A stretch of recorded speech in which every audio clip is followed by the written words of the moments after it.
या ठिकाणी आपण विपणन व्यूहरचनेचे प्रकार बघत होतो. तर हे प्रकार बघत असताना काही गोष्टी त्या ठिकाणी आपल्याला लक्षात घेणं आवश्यक आहे, की आता नवीन तंत्रज्ञानाचा वापर करून विपणनाची जी व्यूहरचना आहे, ही व्यूहरचना पूर्ण करावी लागत असते. आणि त्यामुळे नेमकं कोणतं तंत्रज्ञान वापरलं जातंय? जे वापरलं जातंय ते क्रियाशील आहे का? वस्तू या दर्जेदार स्वरूपाच्या आहेत का? आक्रमक जाहिरात केली जाते का? आणि सामाजिक बांधिलकी जपत जर त्या ठिकाणी संपर्क राखला जात असेल, तर ते विपणन यशस्वी होऊ शकतं. काल आपण इथपर्यंत पाहिलेलं आहे. आणि याचा परिणाम ग्राहकांच्या वर्तणुकीवर कसा होतो हे आपण बघणार आहे, की ग्राहकांची वर्तणूक किंवा मानसिकता ही पूर्णपणे बायस बिहेवियर असं त्याला म्हटलं जातं. आणि त्यांना मिळणारं जे त्या ठिकाणी प्रेरणेचं स्वरूप आहे, की ज्या प्रेरणेमुळे ग्राहक वस्तू खरेदी करायला प्रवृत्त होतो, त्या प्रेरणेचा त्यांच्या वर्तणुकीवर परिणाम होत असतो. याची आपण काल चर्चा केलेली आहे. मग व्यवसाय संस्था काय करतात? पॅकेजिंग करतात, लोकांना आकर्षक कसं करता येईल या दृष्टीने सेवा उपलब्ध करून देतात, उधारीची सवलत देऊ करतात, जाहिरातीत अशा पद्धतीने माहिती मांडतात, की ग्राहक त्याकडे आकर्षित झाला पाहिजे. आणि मग जे 4 पीज आहेत विपणन मिश्रचे, त्यामध्ये किंमत, प्रमोशन, त्यानंतर प्रॉडक्ट आणि केलं जाणारं प्रमोशन. या घटकांवरती ग्राहकाच्या वर्तणुकीवरती त्यांचे परिणाम होत असतात. त्यानंतर ग्राहक कोणाला म्हणायचं, तर जो पैसे देऊन वस्तू खरेदी करतो, त्याला आपण ग्राहक असं म्हणतो.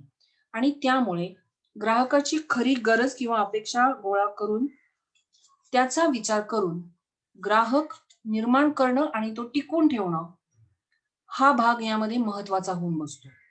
आता विपणन व्यवस्थापन किंवा व्यवस्थापक कुणीही असू दे, त्यांचा हेतू काय असतो, की जास्तीत जास्त नफा कमवणे. मग हा नफा ते कसा कमावणार आहेत? तर आहे ते ग्राहक टिकवणं आणि नव्याने ग्राहक निर्माण करण्यासाठी आपल्या उत्पादित वस्तूला जास्तीत जास्त मागणी निर्माण करून नवीन ग्राहकही टिकवून ठेवणं. म्हणजेच थोडक्यात त्यांचा जो उत्पादित घटक असेल तो विकला जाईल आणि त्यापासून त्यांची विक्री वाढेल आणि त्यामधनं नफा मिळेल आणि त्यामुळे वेगवेगळ्या प्रकारची व्यापार चिन्ह असतील, ती जास्तीत जास्त प्रसारित करून लोकांपर्यंत नेण्याचा प्रयत्न केला जातो. त्यानंतर ग्राहकाची वर्तणूक आपण पाहिलेली आहे, की कशावरती हा घटक अवलंबून असतो, तर त्याच्या मानसिकतेवरती, त्याच्या विचारांवरती.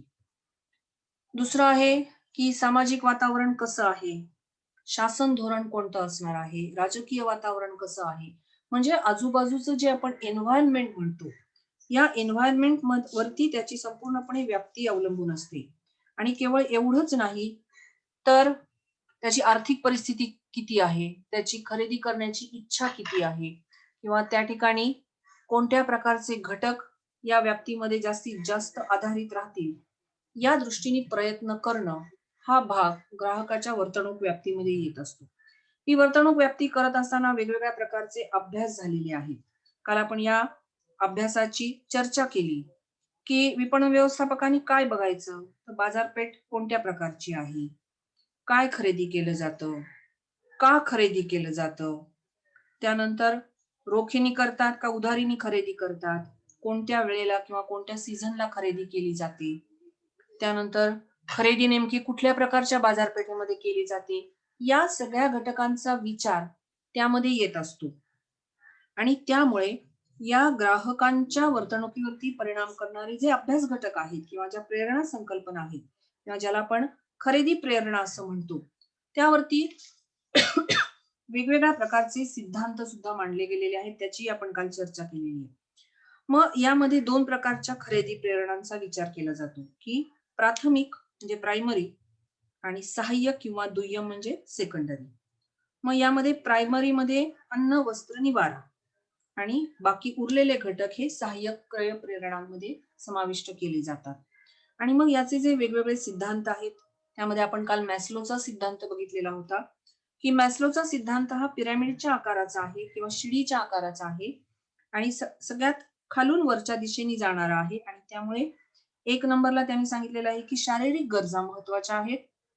2 नंबरला संरक्षणाच्या गरजा, 3 नंबरला समाजात म्हणजे व्यक्ती ही सोशल ॲनिमल म्हणून ओळखली जाते. त्यामुळे सामाजिक गरजा महत्त्वाच्या आहेत. त्यानंतर त्याला मिळणारी प्रतिष्ठा आणि शेवटी स्वतःचा विकास.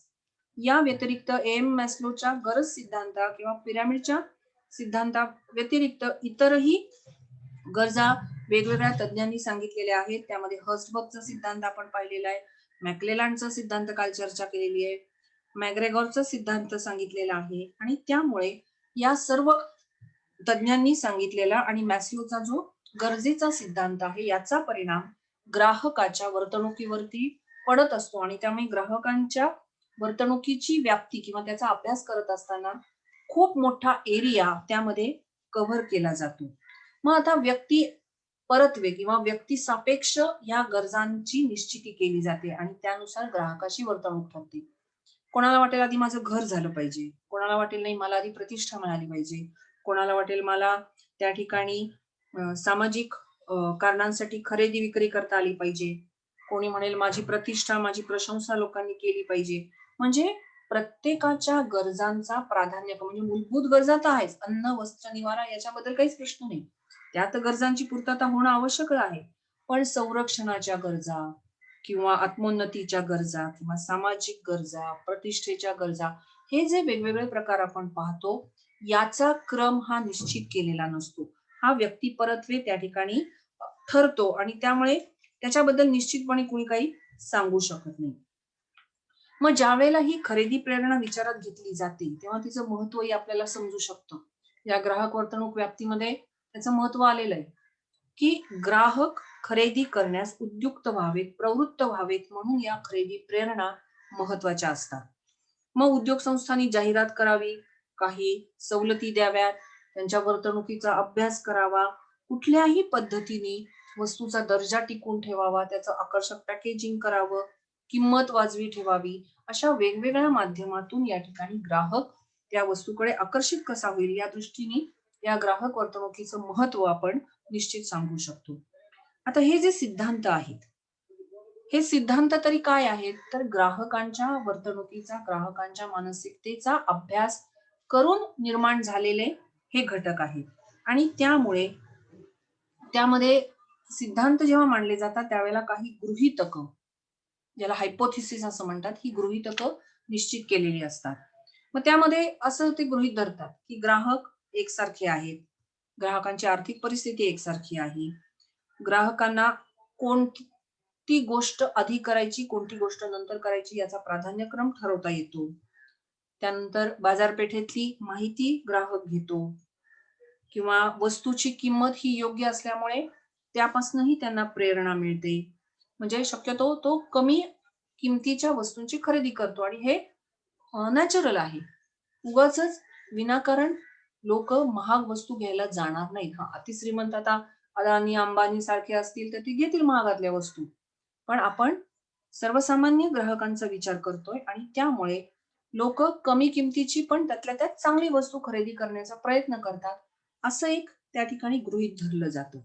मग हे गृहीत धरल्यानंतर ग्राहकांचा सर्व्हे केला जातो, की या ग्राहकाची आर्थिक परिस्थिती कशी आहे, त्याचं वय काय आहे, त्याची आवड-निवड काय आहे, कोणत्या किमतीच्या कोणत्या वस्तू तो कोणत्या बाजारात खरेदी करतो, त्याची क्रयशक्ती कशी आहे, या सगळ्या घटकांचा अभ्यास केला जातो आणि मग आर्थिक सिद्धांतावरती ग्राहकाची वागणूक कशी आहे, की ग्राहक कमी किमतीची वस्तू घेतो, असं एक गृहीतक धरलं, की त्या दृष्टीने संशोधन केलं जातं. ग्राहक योग्य रीतीने, विवेकाने निर्णय घेतो, त्या पद्धतीने याचा सिद्धांत शोधला जातो.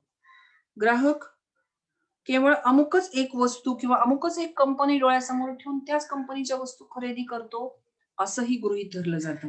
आणि या सगळ्या गृहीतकांचा अभ्यास करून ग्राहकाच्या वागणुकीला किंवा ग्राहकाच्या मानसिकतेवरती कोणकोणते घटक परिणाम करतायत, याचा विचार या ठिकाणी केला जातो. आता ज्यावेळेला हा विचार केला जातो, त्यावेळेला ग्राहकाची वर्तणूक आणि त्याच्या क्रयप्रेरणा यांच्यातील संबंध शोधण्याचा हा प्रयत्न केला जात असतो. आणि मग ग्राहकाचं व्यक्तिमत्व कसं आहे, त्याच्या कुटुंबातल्या लोकांची आवड-निवड काय आहे, त्या ग्राहक एकटाच कमावता आहे का त्याच्या घरातले लोक त्या ठिकाणी कमावते आहेत, म्हणजे एकत्रित त्यांची रक्कम किती आहे. त्यानंतर केवळ वस्तूवरतीच लक्ष केंद्रित न करता कुटुंबाला प्राधान्य दिलं जात आहे का आपल्याला जी वस्तू पाहिजे तीच वस्तू आणण्याचा तो प्रयत्न करतोय. अशा पद्धतीने त्या ठिकाणी मार्केटचा आणि ग्राहकांचा अभ्यास केला जातो. मार्केटचा अभ्यास करताना मार्केट सिगमेंटेशन म्हणजे त्याचे वेगवेगळे विभाग अभ्यासले जातात, की राहता शहराचा अभ्यास करायचा आहे. मग वृद्ध लोकांची संख्या किती, तरुणांची संख्या किती, त्यात मुलं-मुली किती, लहान मुलांची संख्या किती, असे वेगवेगळे सिमेंट किंवा वेगवेगळे भाग पाडले जातात आणि या भागांचा अभ्यास केला जातो. मग कुठल्या घटकाला कुठला ग्राहक किती महत्त्व देतोय, याचाही परिणाम त्या ठिकाणी अभ्यासला जात असतो आणि हा परिणाम अभ्यासत असताना या आर्थिक सिद्धांताला असं दिसून आले, की आर्थिक बाबींना सगळ्यात जास्त महत्त्व दिलं जातं. कारण शेवटी पैसा असेल तरच तुम्ही वस्तूंची खरेदी करू शकाल. नुसती इच्छा झाली म्हणजे वस्तूंची खरेदी होत नाही. तर त्याला पैशांचं पाठबळ सुद्धा आवश्यक असतं.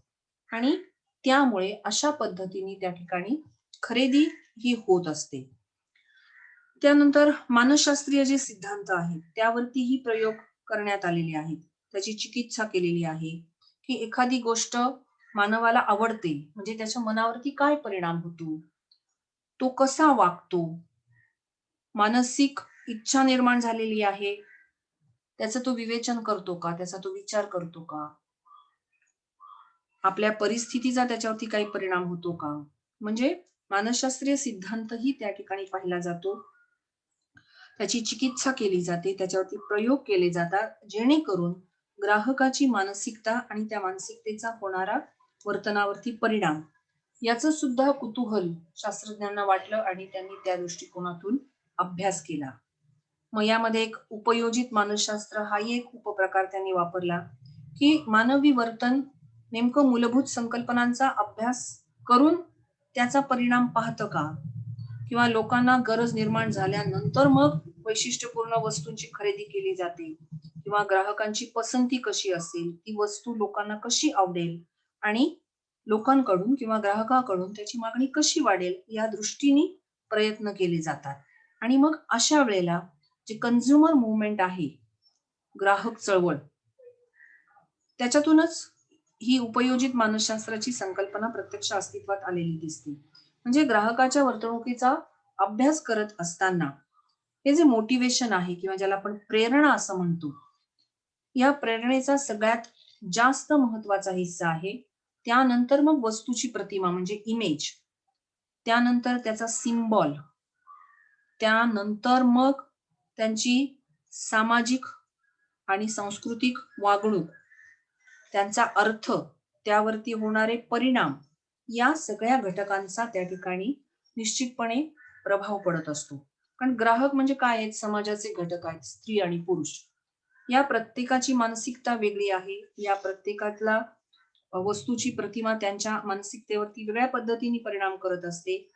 आणि मग केवळ आपल्याला कपडे घ्यायचेत, म्हणजे गरजेपुरतेच कपडे घेतले जातात असं नाही. त्यामध्येही विविधता असते. तुम्ही एक हिंदी म्हण ऐकली असेल, "एक नूर आदमी, 10 नूर कपडा." आपल्या प्रत्येकाकडे वेगवेगळ्या पद्धतीचे कपडे उपलब्ध असतात. ती काही गरज नसते. तर एक सिम्बॉल असतं, हां, हे माझ्याकडे आहे. ही वस्तू माझ्याकडे आहे. म्हणजे एक तुमच्या अहम जो असतो ना, आपला इगो, तो इगो सुखावतो. मग लोकं म्हणतात, "अरे वाह! याच्याकडे एक्स कंपनीची जीनची पॅन्ट आहे बरं का किंवा अमुक कंपनीचा टी-शर्ट आहे बरं का." याचा एक ब्रँड तयार झालेला असतो आणि मग या ब्रँडचा परिणाम ग्राहकांच्या वागणुकीवरती होत असतो आणि म्हणून त्यांचं जे सिम्बॉल आहे किंवा त्याची जी इमेज आहे, त्यांचाही निश्चितपणे यावरती परिणाम होत असतो. बघा, आपण टाटांचं उदाहरण वेळोवेळी घेतोय, की टाटांची इंडिका कार ही एकेकाळी अत्यंत लोकप्रिय होती. पण आता ती मागे पडली. परदेशी गाड्या आल्या, Mercedes आली, Hyundai आली, Honda आली. वेगवेगळ्या कंपन्या बाजारात आल्या आणि टाटाची जी क्रेज होती, ती क्रेज त्या ठिकाणी मागे पडलेली. म्हणजे अशा पद्धतीने सिम्बॉल किंवा इमेज याचाही परिणाम त्या ठिकाणी होत असतो. त्यानंतर ग्राहक ज्या संस्कृतीमध्ये राहतो, ज्या समाजात राहतो, त्याचाही त्यावरती परिणाम होत असतो. त्याला आपण सामाजिक सिद्धांत किंवा सांस्कृतिक सिद्धांत म्हणून ओळखतो. पंजाबमध्ये राहणारी व्यक्ती, त्याची आवड वेगळी असेल. महाराष्ट्रात राहणाऱ्या व्यक्तीचा खरेदीचा कल दुसरीकडे असेल. जम्मू काश्मीरमध्ये राहणाऱ्या व्यक्तींची वागणुकीचा किंवा त्यांच्याकडच्या असणाऱ्या सामाजिक संस्कृतीचा प्रभाव त्यांच्यावरती वेगळ्या पद्धतीने पडेल. म्हणजे या सगळ्या गोष्टींचा विचार करून ज्या वेळेला हे घटक खरेदी करण्याचं निश्चित करतात, त्यावेळेला ते कुटुंब, तो समाज, त्या ठिकाणची संस्कृती आणि कंपनीच्या वस्तूंची इमेज किंवा त्याचा सिम्बॉल या सगळ्याचा परिणाम माणसाच्या वर्तनावरती किंवा ग्राहकांच्या वर्तणुकीवरती पडत असतो. आणि म्हणून आपण जे टायटल दिलेलं आहे, की ग्राहक वर्तणुकीची व्याप्ती ही खूप मोठ्या प्रमाणावरती आहे. आता ज्यावेळेला आपण थोडंसं पूर्वीचं बघतो, त्यावेळेला अर्थशास्त्रावर अवलंबून असणारी एकपेशीय सूक्ष्म व्यक्ती संघरचना किंवा ग्राहक वर्तणूक हा सुद्धा एक वेगळा मॉडेलचा अभ्यास आहे, की तुम्ही समजा पेट्रोल डिझेलचं उदाहरण घ्या. पेट्रोल डिझेलची किंमत वाढली. आज आता गॅसची किंमत वाढली. आपोआप किंमत वाढली, मागणी कमी-कमी होत जाते. किंमत कमी झाली, मागणी वाढत जाते. म्हणजे ही रचना लवचिक असते, बदलता येण्यासारखी असते आणि त्यानुसार मग ग्राहक त्याला प्रतिसाद देतो.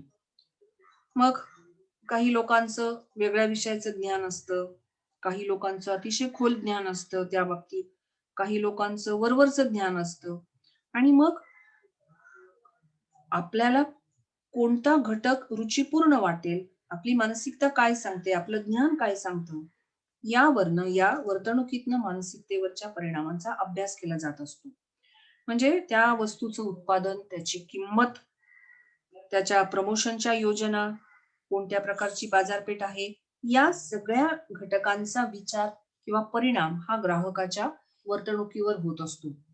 पारंपरिक याचा विचार केला तर अर्थशास्त्रावर आधारित अशी ही रचना असते. म्हणजे मागणी, तुम्ही आता अर्थशास्त्र शिकलेला आहात. मागणी, पुरवठा, किंमत, सीमांत उपयोगिता, वस्तू, ग्राहक या सगळ्याचा विचार करून मग ग्राहक चांगली पण कमी किमतीची वस्तू घेतो आणि ज्यांच्याकडे पैसा आहे ते मग चैनीच्या वस्तूंची खरेदी करतात. आणि आजच्या काळाचा विचार केला तर पारंपरिक रचनेपेक्षा आज चैनीच्या वस्तूंची खरेदी ही जास्त केली जाते. म्हणजे ग्राहकांची परंपरावादी जी मानसिकता होती ती या ठिकाणी आपल्याला बदललेली दिसते. त्यानंतर अजून एक मॉडेल होतं ते म्हणजे हॉवर्ड शेल. आता ही नावं मी तुम्हाला पीपीटी मध्ये देते, त्यामधनं तुम्हाला कळू शकतील. की ग्राहकाच्या वर्तणुकीचा अभ्यास करायचा तर तो सायन्स बेस असला पाहिजे, शास्त्रीय आधारित असला पाहिजे. आणि अशा वेळेला ज्या वेळेला ग्राहक आपले प्राधान्यक्रम ठरवतात, ती खरेदी किंवा तो निर्णय या हॉवर्ड शेल मॉडेलच्या किंवा रचनेनुसार निश्चितपणे योग्य ठरत असतो. कधी-कधी लोकं बाहेर पडतात, विंडो शॉपिंग करतात, एखादी वस्तू आवडली तर ती घरी घेऊन येतात. अर्थात यामध्ये पूर्णपणे त्यांची मानसिकता काय सांगते हे त्या वेळेवरती अवलंबून असतं. निकोसिया नावाची एक रचना होती, म्हणजे निकोसिया नावाचा तज्ञ होता, त्यांनी हे मॉडेल तयार केलेलं आहे. आणि त्याच्या अभ्यासानुसार एक विशिष्ट प्रक्रिया ही ग्राहकांच्या वर्तणुकीवर परिणाम करत असते. म्हणजे उद्योग संस्था आणि ग्राहक हे कधी ना कधीतरी एकत्र येतात. उद्योग संस्थेच्या ज्या घोषणा असतात किंवा त्यांनी दिलेल्या ज्या सवलती असतात, त्याला ग्राहक बळी पडतो किंवा त्याचा त्याला मोह होतो आणि मग तो वस्तू खरेदी करतो. पण ही खरेदी करण्यापूर्वी त्या वस्तूची किंमत योग्य आहे असं त्याला वाटलं तरच तो सकारात्मक किंवा खरेदीचा विचार करतो. अन्यथा तो या मॉडेलनुसार खरेदीतनं माघार घेतो. त्यामुळे नुसती आकर्षक जाहिरात केली की लगेच ग्राहक खरेदी करत नाहीत, असं हे निकोसिया नावाच्या तज्ञांनी सांगितलेलं आहे. त्यानंतर ब्लॅकवेल नावाचं एक मॉडेल होतं. त्यामध्ये 4 ते 5 म्हणजे जेव्हा आपण मॅस्लोचा सिद्धांत पाहिला तशा टप्प्यानुसार ग्राहक या खरेदीचा निर्णय घेत असतो. आणि मग त्याच्या मेंदूमध्ये माहिती पाठवली जाते. त्याचं कंट्रोलिंग केलं जातं. त्यानंतर वातावरणातले इतर घटक त्याच्या मानसिकतेवरती परिणाम करतात. मग तो संपूर्ण वस्तूबद्दलची माहिती मिळवतो. ती उद्योग संस्थे कशा पद्धतीने वस्तूंचं उत्पादन करतंय, त्याचा उपयोग किती आहे, त्याचं मूल्यमापन काय आहे, त्याचे पर्याय काय आहेत आणि ग्राहकाची आवड हा तर सगळ्यात महत्वाचा असणारा घटक आहे. आणि त्यामुळे एकटी व्यक्ती ज्यावेळेला खरेदीला जाते त्यावेळेला ते प्रभाव टाकणारे घटक हे वेगळे असतात. पण ज्यावेळेला तो ग्रुपनी जातो किंवा संघटनात्मक खरेदी वर्तणूक करतो, त्यावेळेला व्यावसायिक संघटनाचा विचार केला जातो. मग त्या व्यवसायाचं वातावरण कसं आहे? खरेदीचे निकष कोणकोणते आहेत? कारण सुरुवातीला सांगितल्याप्रमाणे व्यक्तीप्रमाणे निकष हे बदलत जातात आणि मग या निकषांवर आधारित वैयक्तिक असेल किंवा सामूहिक असेल, खरेदीचे निर्णय हे होत असतात. तंत्रज्ञानाचा वापर असेल, आर्थिक परिस्थिती असेल, राजकीय काही घटक असतील, या सगळ्यांचा सामूहिक किंवा संघटनात्मक खरेदीवरती निश्चितपणे परिणाम होत असतो. आणि त्यामुळे ग्राहक ज्यावेळेला खरेदी वर्तणूक त्याचा अभ्यास केला जातो, त्यावेळेला बाह्य घटक, अंतर्गत घटक, सांस्कृतिक घटक, राजकीय घटक आणि वेगवेगळे मॉडेल्स आपण जे पाहिलेले आहेत, त्यामध्ये वेबस्टरची रचना असेल, मॅस्लोची रचना असेल, हॉवर्ड शेल असेल, पारंपरिक पद्धतीची रचना असेल, निकोशियाची रचना असेल किंवा ब्लॅकवेलचं मॉडेल असेल, या वेगवेगळ्या तज्ञांनी ग्राहकांच्या वर्तणुकीचा अभ्यास केला आणि स्वतःचे सिद्धांत त्या ठिकाणी मांडले. अर्थात प्रत्येकाचा सिद्धांत प्रत्येक ग्राहकाला लागू पडेलच असं नाही. व्यक्ती तितक्या प्रकृती हे लक्षात ठेवायचं आणि त्यानुसार या मॉडेलमध्ये किंवा ही जी रचना केलेली आहे त्यातलं 100% जरी त्या ठिकाणी लागू पडलं नाही, तरी सुद्धा काही प्रमाणामध्ये हे जे मॉडेल्स आहेत किंवा या ज्या रचना आहेत, या वैयक्तिक ग्राहकाला किंवा सामूहिक ग्राहकाला म्हणजे ग्रुपनी खरेदी केली जाते, अशा घटकाला संपूर्ण कुटुंब असेल किंवा पूर्ण एक समूह असेल, यांच्या खरेदी प्रेरणांवरती या सगळ्या रचनांचा आयदर पॉझिटिव्ह असेल, निगेटिव्ह असेल किंवा मिक्स परिणाम असेल, हा मात्र भाग वैयक्तिकरित्याच लक्षात घ्यावा लागतो. कारण कुठल्याही ग्राहकाबद्दल तुम्ही 100% अंदाज व्यक्त करू शकत नाही, की ही व्यक्ती आत्ता या क्षणाला कोणत्या वस्तूची खरेदी करेल आणि त्यामुळे या सगळ्या रचनांचा अभ्यास केला गेला आणि त्यावरून मग ग्राहक वर्तणुकीचे निष्कर्षही सांगितले गेले. अर्थात हे निष्कर्ष 100% खरे ठरतात असं नाही, हे पहिलं लक्षात ठेवायचं. आणि मग एक व्यक्ती किंवा समूह यापैकी कोणती रचना ग्राहकाच्या वर्तणुकीवरती प्रभाव टाकणार आहे आणि नेमकं ग्राहक कसं वागणार आहे यांचा अभ्यास या ठिकाणी या वेगवेगळ्या रचनांमध्ये केला गेला. अर्थात ग्राहकाची मानसिकता, ग्राहकाची वर्तणूक यामध्ये सतत प्राधान्यक्रम बदलत असतो आणि त्यामुळे आपलं ज्ञान, आपला अनुभव आणि आपली आर्थिक परिस्थिती यांचा विचार करून त्याची क्रियाशीलता यांची तुलना करून तो वस्तूच्या खरेदीचा निर्णय घेत असतो. व्यक्ती सकारात्मक विचार करून खरेदीसाठी दुकानात जाते, म्हणजे त्याच्या मानसिकता ही सकारात्मक असते.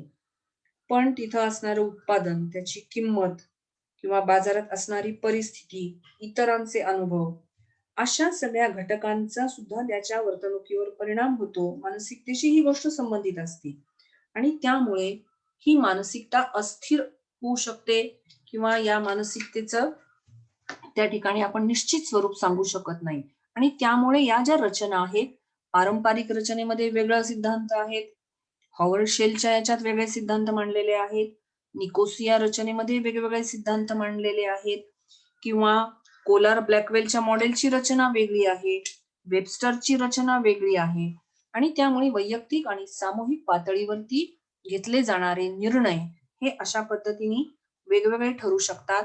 यामध्ये आपण काही रचना किंवा काही मॉडेल्सचा अभ्यास केलेला आहे. यामध्ये इतरही अनेक मॉडेल्स आहेत. पण एक गोष्ट लक्षात ठेवायची, की सगळंच्या सगळं त्या ठिकाणी खरं ठरेल किंवा जे गृहीतकं घेतलेली आहेत, हायपोथिसिस, ती जशीच्या तशी योग्य ठरतील असं आपण निश्चितपणे सांगू शकत नाही. आणि त्यामुळे सांस्कृतिक घटक, सामाजिक घटक, रूढी परंपरा, त्यानंतर वस्तूची रचना किंवा वस्तूचा असणारा त्या ठिकाणी उपयोग, त्याची किंमत, खरेदीदाराचा निर्णय काय असेल, अशा अंतर्गत बहिर्गत घटकांचा, त्याशिवाय त्याची मानसिकता, त्याचं व्यक्तिमत्व, त्याची आर्थिक परिस्थिती, उद्योग संस्थांकडनं मिळणाऱ्या सवलती, इतरांचे अनुभव आणि आपल्याला खरंच कशाची गरज आहे, या सगळ्यांचा विचार त्या ठिकाणी होत असतो. अर्थात यातले वेगवेगळे घटक वेगवेगळ्या पद्धतीने प्रत्येक रचनाकारांनी वापरलेले आहेत आणि त्यामुळे याचे जे मॉडेल्स आहेत हे मॉडेल्स वेगवेगळ्या पद्धतीने कार्यरत असतात आणि हे कार्यरत होत असताना ग्राहकांनी खरेदीचा निर्णय घेतला म्हणजे तो खरेदी करायला जाईलच किंवा आपला निर्णय तो जो निश्चित केलेला आहे तो संभाव्य होऊ शकतो, कधी कधी तो रद्द सुद्धा होऊ शकतो आणि त्यामुळे ग्राहकाच्या वर्तणुकीची व्याप्ती आता आपण जी जी चर्चा केली त्यावरून तुमच्या लक्षात आलेलं असेल की या रचनेचं कुठल्याही प्रकारे प्रमाण करता येत नाही किंवा त्याचं मोजमाप करता येत नाही. प्रत्येक व्यक्ती ही वेगळ्या प्रकारचा ग्राहक आहे. प्रत्येक समूह हा वेगळ्या मानसिकतेचा असतो आणि त्यामुळे या निर्णय प्रक्रियेबद्दल 100% कुणीही ठोकताळे मांडू शकत नाही. आपण आता जे वेगवेगळे मॉडेल्स बघितले किंवा आता ज्या वेगवेगळ्या तज्ञांची जी मतं पाहिलेली आहेत किंवा सिद्धांत पाहिलेले आहेत, आर्थिक सिद्धांत असतील, त्याची गृहीतकं असतील किंवा त्यावरनं आलेले रिझल्ट्स असतील, या प्रत्येकावरनं असा निष्कर्ष काढता येतो की ग्राहक खरेदीचे निर्णय विचारपूर्वक घेतात. पण तसं जर नसेल तर तुमचा अंदाज हा चुकू शकतो. एखाद्या व्यक्तीची आर्थिक परिस्थिती बेताची असेल, पण तरी सुद्धा त्याला एखादी चैनीची वस्तू आवडली तर तो ती खरेदी करणार आहे. म्हणजे इथे तुमचे आर्थिक सिद्धांत हे आर्थिक परिस्थितीवर किंवा व्यूहरचनेवर अवलंबून असतात. पण ग्राहकाची मानसिकता जर त्याला खरेदी करायला प्रवृत्त करत असेल तर तुमचे अंदाज या ठिकाणी चुकू शकतात. आणि त्यामुळे हे आर्थिक सिद्धांत असतील किंवा या ज्या वेगवेगळ्या प्रकारच्या मॉडेल्सची जी रचना असेल, ही रचना जशीच्या तशी ग्राहकाच्या वर्तणुकीवरती परिणाम करेल असं आपण सांगू शकत नाही किंवा असं आपण निश्चितपणे म्हणू शकत नाही. आणि त्यामुळे हे जे वागणुकीचे विश्लेषण आहे याला वेगवेगळे घटक सहाय्यभूत ठरत असतात, सहाय्य करत असतात, पण ते 100% खरे ठरतील असं नाही. आणि त्यामुळे व्यक्तीची जी खरेदी प्रेरणा आहे या बाबतीत विल्यम स्टॅटन नावाच्या एका सद्गृहस्थांनी असं सांगितलं होतं की प्रेरणा ही अशी लालसा आहे की जिचं समाधान करण्यासाठी म्हणून व्यक्ती प्रयत्न करत असते. की तुम्हाला एखादा खाद्यपदार्थ खाण्याची इच्छा निर्माण झालेली, तुम्ही हॉटेलमध्ये जाणार आहात कारण ती तुमची लालसा आहे. तुम्हाला टीव्ही घ्यायचा आहे, तुम्ही त्या दुकानात जाणार आहात कारण ती इच्छा पूर्ण करण्याची तुमची लालसा आहे. आणि त्यामुळे आपल्या आजूबाजूचं वातावरण, मानवी उद्दिष्ट या सगळ्या घटकांचा विचार करून त्या ठिकाणी अशा पद्धतीने ही विपणन व्यूहरचना आणि त्यावरती ग्राहकांच्या मानसिकतेवरती होणारा पॉझिटिव्ह, निगेटिव्ह किंवा मिक्स स्वरूपाचा परिणाम हा विपणन व्यवस्थापकांनी अभ्यासणं आवश्यक आहे. आणि मग जे आपण महत्वाचे मुद्दे चर्चा केलेले आहेत की ग्राहकाला कोणत्या गरजांची गरज आहे, त्यांची वैशिष्ट्यपूर्ण ग्राहक असतील, ग्राहकांची पसंती यावरती मानसशास्त्र अनेक प्रकारचे प्रयोग करत आहेत, अनेक वर्षांपासून यावरती अभ्यास करत आहेत. त्यातनंच आपण सांगितलं की ग्राहक चळवळीची त्या ठिकाणी निर्मिती झाली. पण ग्राहकाची अभिरुची आणि हक्क आणि वस्तूंचा वापर याचा परस्पर संबंध लावत असताना जे निष्कर्ष निघालेले आहेत ते 100% योग्य असतीलच असं आपण ठामपणे म्हणू शकत नाही. ठीक आहे, आपली आता वेळ संपत चाललेली आहे. मी या ठिकाणी थांबते. काही शंका असली तर विचारा.